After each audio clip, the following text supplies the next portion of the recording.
지난 1차전 0대1 패배를 뒤집고 8강에 올라선 PSG, 경기 종료 후 아마존 프라임 비디오와 인터뷰를 진행한 루이스 엔리케 PSG 감독은 미소를 지었습니다. 그는 우리가 승리를 거둘 자격이 있었는지는 중요하지 않다. 양팀 모두 8강에 오를 만한 자격이 있었다. 우리는 파리에서 더 좋은 경기를 했고 리버풀은 오늘 더 좋은 모습을 보였다라고 입을 열었습니다. 이어 그는 우리 선수들은 안필드에서 강한 정신력과 캐릭터를 보여줬다. 훌륭한 분위기 속에서 정말 힘든 경기였다라며 선수들을 칭찬했습니다. 또한 우린 우리가 진짜 팀이라는 것을 보여줬다. 이 팀이 전성기에 오른 것일까? 난 이제 시작일 뿐이라고 생각한다라며 리버풀은 매우 강력했으나 돈나룸마의 선방 덕분에 이길 수 있었다라고 이야기했습니다. 이강인이 연장전에서야 뛴 것을 생각할 때 이강인 없이 나서는 팀이 베스트라고 생각하는 듯한 발언이었습니다. 최근 프랑스 현지 다수 언론은 이강인의 팀 내 입지가 크게 줄었다고 일제히 보도했습니다. 해당 보도와 엔리케 감독의 발언을 종합해 생각하면 엔리케가 이강인을 핵심으로 생각하지 않고 있다는 추론이 가능한 상황입니다. 한편 엔리케는 추첨에서 리버풀과 PSG가 맞붙게 됐을 때 양팀 감독 모두 같은 생각을 했을 것이다.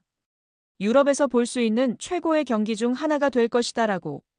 챔피언스 리그는 꾸준함이 중요한 대회가 아니다. 중요한 순간에 최고의 모습을 보여야 한다. 우리도 리버풀도 많은 고통을 겪었다라고 전했습니다.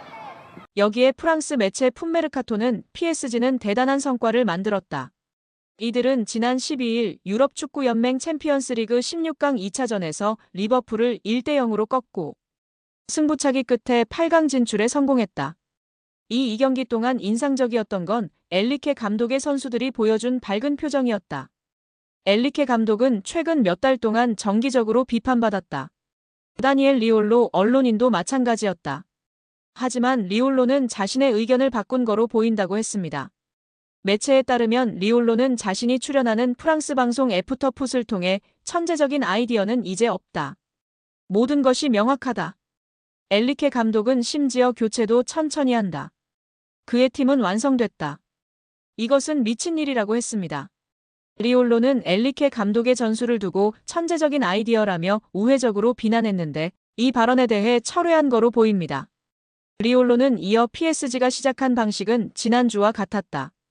그전에는 그런 일이 없었다. 매번 이강인이 선발이야라며 선발 명단에 의문부호가 있었다. 1년 반 동안 PSG의 라인업을 맞추는 것이 퍼즐 같았다라며 이제는 고정 베스트 11을 꾸린 PSG가 긍정적인 효과를 보인다고 전망했다. 리올로는 그간 엔리케 감독의 변화무쌍한 선수 기용에 부정적인 시선을 보냈던 거로 잘 알려진 언론인이었습니다. 이강인이 파리 생제르맹에서 방출될 것으로 예상되면서 토트넘 호스퍼를 포함해 프리미어리그 클럽으로 이적할 가능성이 주목됐습니다. 프랑스의 풋메르카토는 2023년 여름에 5년 계약으로 PSG에 입성한 이강인은 올 시즌 공식전 39경기에서 6골 5도움으로 무난한 결과를 남겼지만 흐비차 크바라츠헬리아, 브래들리 바르콜라, 우스만 덴벨레, 파비안 루이스, 주앙 네베스 등보다 순위가 높은 게 아니라 필수 불가결한 선수는 아닌 듯하다라고 했습니다.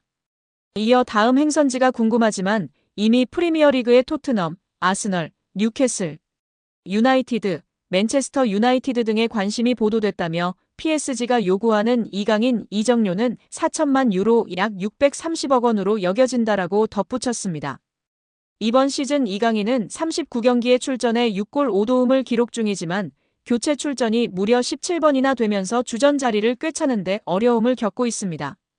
입지가 줄면서 다가오는 여름 이강인이 PSG를 떠날 수도 있다는 주장이 제기됐는데요. PSG 소식을 주로 전하는 PSG 인사이드 악투스는 사회관계망 서비스 SNS를 통해 이강인은 거의 퇴출 직전인 선수이다라고 주장했습니다. 이강인의 이적 가능성이 점점 커지고 있는 가운데 이강인은 다시 한번 대한민국 축구대표팀 주장 손흥민이 뛰고 있는 토트넘 호스퍼와 연결됐습니다. 토트넘 소식을 주로 전하는 토트넘 트랜스퍼 뉴스는 SNS로 토트넘은 이번 여름 PSG에서 이강인을 영입하는 데 관심을 보이고 있다라며 이강인은 이번 여름 4천만 유로 약 630억 원에 영입될 수 있을 것으로 보인다. 많은 프리미어리그 클럽들이 이번 시즌 공격 포인트 11개를 기록한 이강인을 원하고 있다라고 전했습니다. 토트넘의 이강인에 대한 관심은 1월 겨울 이적 시장 때부터 시작됐습니다. 글로벌 매체 온더미닛은 토트넘과 노팅엄 포레스트가 맨체스터 유나이티드와 뉴캐슬 유나이티드에 합류해 PSG 미드필더 이강인을 눈독 들이고 있다라고 전한 바 있습니다. 토트넘 호스퍼 뉴스도 지난 1월 노팅엄과 마찬가지로 토트넘은 다가오는 여름 이적 시장에서 이강인 영입을 추진하는 걸 선호하지만 여러 클럽들이 접근을 준비하기 있기에 이강인에 대한 관심이 커질 수 있다라고 밝혔습니다. 매체의 주장대로 이강인은 토트넘뿐만 아니라 프리미어리그 명문 클럽 아스널과 맨체스터 유나이티드의 관심도 받고 있는데요. 글로벌 매체 디 애슬레틱은 지난 1월 아스널이 논의 중인 선수 중 한 명은 PSG의 이강인일 수 있다라고 이강인은 루이스 엘리케 감독 아래에서 정기적으로 뛰었음에도 불구하고 PSG에서 옵션을 고려하고 있다. 그는 새로운 도전에 열려 있다라고 주장했습니다. 이어 PSG는 이강인 매각을 적극적으로 추진하지 않고 있으며 경기장 안팎에서 이강인을 높게 평가하고 있다라며 이강인은 아시아 시장에서 큰 영향을 미치고 있다. 영입을 위해선 2023년 마요르카에서 이강인을 영입하기 위해 지불한 2,200만 유로 약 332억 원의 최소 2배 이상인 이적료 필요하다라고 덧붙였습니다. 영국 매체 기브미 스포츠는 1월 겨울 이적 시장 때 맨유는 마커스 래시포드를 대체할 수 있는 뛰어난 플레이메이커인 이강인 영입을 원한다라며 맨유가 이강인을 노리고 있다고 밝혔습니다. 매체는 맨유는 1월 이적 시장 기간 동안 PSG의 공격수 이강인을 영입하고 싶어하는 프리미어리그의 두 구단 중 하나라며 알레한드로 가르나초와 마커스 래시퍼드의 인기가 크게 떨어지면서 후벤 아모림 감독은 새로운 공격 옵션을 찾고 있으며 이강인이 완벽한 선택이 될 수 있다라고 설명했습니다. 더불어 이강인은 진정한 재능이라며 뛰어난 이강인은 PSG에 합류한 이후 다양한 포지션에서 다재다능함을 보여줬다.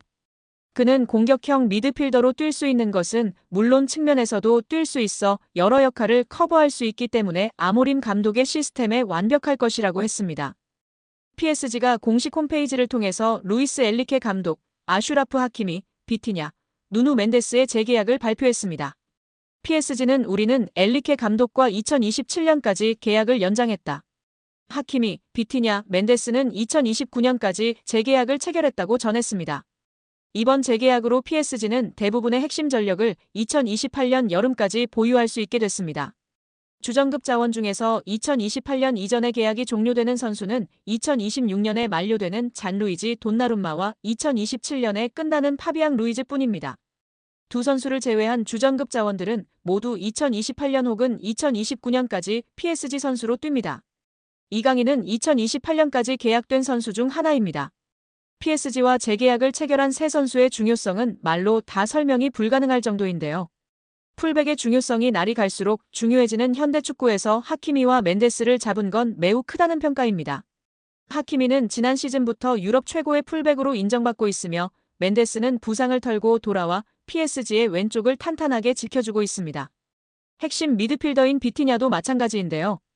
현재 비티냐만큼 중원에서 사령관 역할을 해줄 수 있는 선수는 전 세계에 많지 않다는 평가입니다. 엘리케 감독의 전술 구현에서 매우 중요한 풀백과 수비형 미드필더를 잡았기 때문에 PSG는 후방부터 전방으로 이어지는 코어라인이 앞으로 3년 동안은 탄탄하게 지켜질 것으로 예상됩니다. PSG가 가지고 있는 목표는 딱 하나뿐입니다. 이미 프랑스에서는 적수가 없는 PSG이기에 유럽 최정상으로 인정받을 수 있는 유럽 축구연맹 챔피언스리그 트로피를 원하고 있습니다. 킬리안 은바페가 레알 마드리드로 떠나면서 슈퍼스타는 잃었지만 PSG는 이제 조직력을 앞세워 UCL 트로피를 노리겠다는 계획입니다. 슈퍼스타 위주의 영입에서 벗어나 팀에 융화되고 조직력을 올려줄 수 있는 어리고 유망한 자원을 집중적으로 영입하는 중입니다. 이강인도 이러한 방향성에서 영입된 선수 중 하나입니다. 핵심 자원들을 모두 붙잡았기 때문에 당분간 PSG는 전력 유출에 대해서 크게 걱정할 거리가 사라졌습니다. B클럽들에게 있어서 핵심 선수 지키기는 매우 스트레스 받는 작업 중 하나지만 PSG는 전력 보강에만 집중할 수 있는 환경을 마련한 셈인데요. 엘리케 감독의 힘을 실어주기 위해서 2027년까지 재계약한 것도 이러한 방향성의 일환입니다. PSG는 여전히 스트라이커 자원이 약하다는 평가를 받지만 엘리케 감독은 제로톱 전술로 밀고 가는 중입니다. 최근에 우스망 덴벨레가 새로운 역할에서 기량이 터지면서 PSG의 걱정을 덜어주고 있습니다. 이강인과 함께 UCL 트로피를 노리려는 PSG의 계획이 차근차근 진행 중입니다. 올 시즌 이강인은 PSG에서 팀 내 득점 순위 3위에 올라와 있습니다. 우스만 덴벨레와 브래들리 바르콜라를 제외하고는 이강인이 가장 높은 득점력을 뽐내고 있습니다. 미드필더 포지션도 함께 수행하기 때문에 득점 순위 3위는 놀라운 기록입니다. 이와 더불어 팀 내 도움 순위와 공격 포인트 순위에서도 3위를 기록하면서 공격의 핵심으로 분류되고 있습니다. 특히 기회 창출에서 이강인은 팀 내 최고 수준의 기록을 보유했는데요. 기회 창출이 45회로 2위인 덴벨레보다 높았고 빅찬스 창출도 12회로 팀 내 최고인 상황입니다. 음바페 없는 PSG의 왕은 덴벨레인 줄 알았는데 뚜껑을 열어보니 이강인이었습니다.